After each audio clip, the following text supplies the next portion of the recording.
Halo semuanya, selamat datang di pertemuan pertama mata kuliah Marketing Analytics. Nama saya Imam Salihudin, dosen tetap di Departemen Manajemen Fakultas Ekonomi dan Bisnis Universitas Indonesia.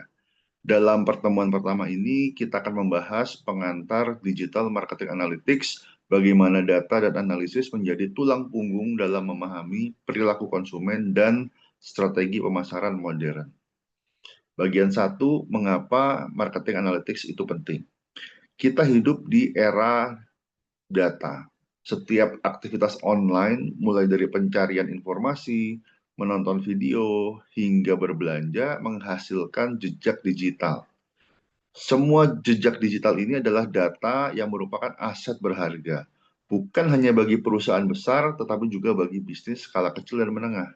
Pertanyaannya adalah bagaimana data ini dapat diolah dan digunakan untuk memperbaiki keputusan bisnis sehingga menjadi lebih baik.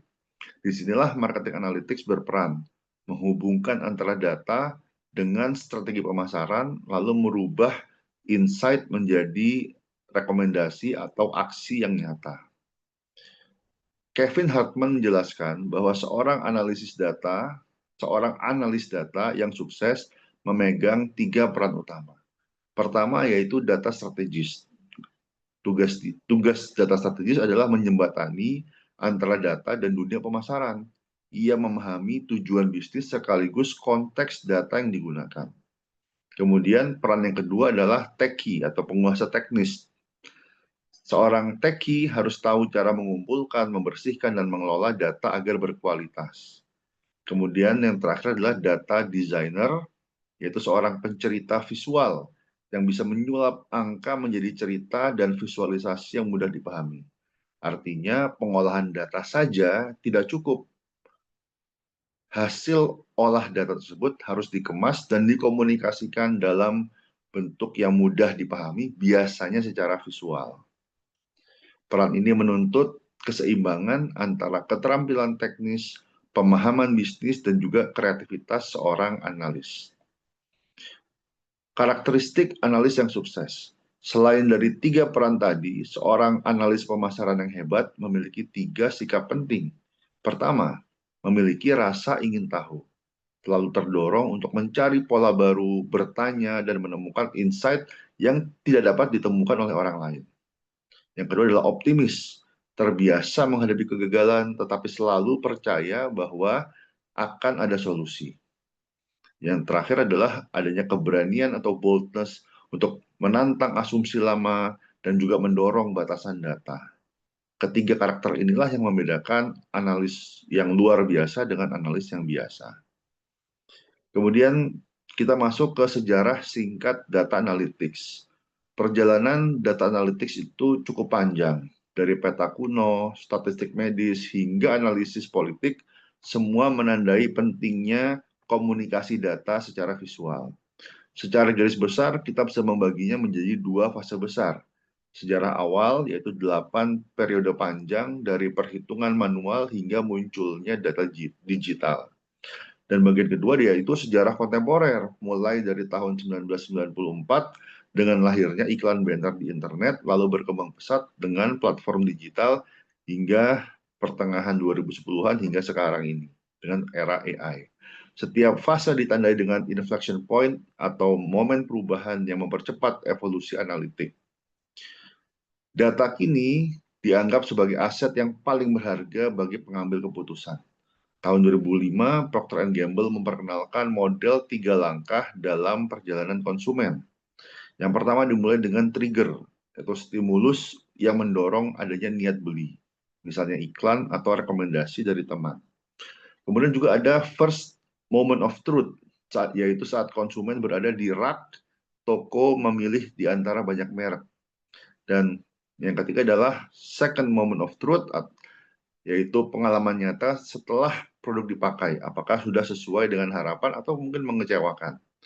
Kemudian Google mengembangkan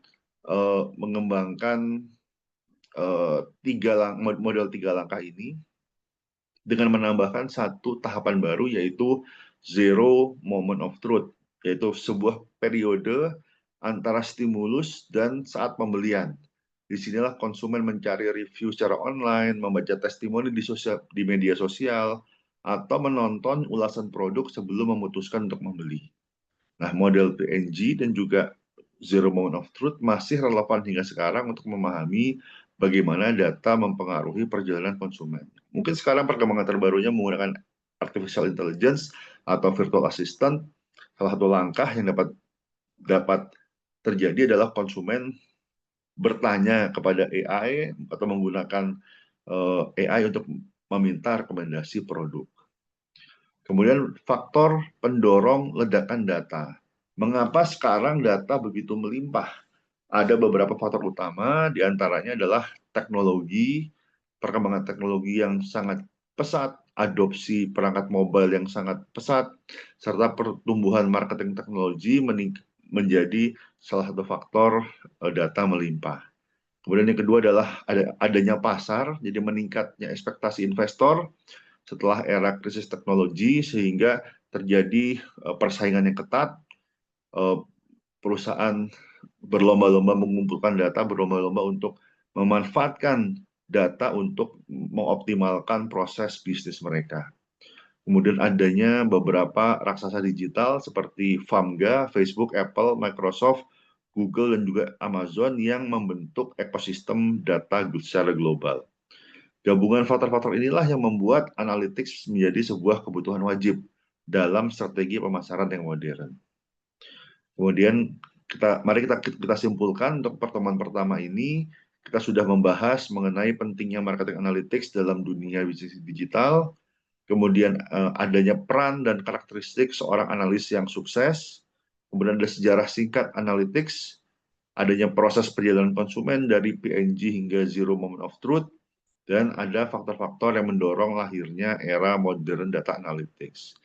Saat ini kita berada di garis terdepan perkembangan ini. Sebagai mahasiswa, tugas Anda adalah tidak hanya memahami teori, tapi juga mampu mempraktekannya melalui proyek, diskusi, serta analisis secara nyata. Demikianlah pertemuan pertama kita ini. Pada sesi berikutnya, kita akan mulai masuk lebih dalam ke dalam metode dan aplikasi analitika pemasaran. Jangan lupa untuk menyiapkan pertanyaan di dalam forum, karena proses belajar terbaik lahir dari diskusi yang aktif. Sampai jumpa di pertemuan berikutnya. Terima kasih. Assalamualaikum warahmatullahi wabarakatuh.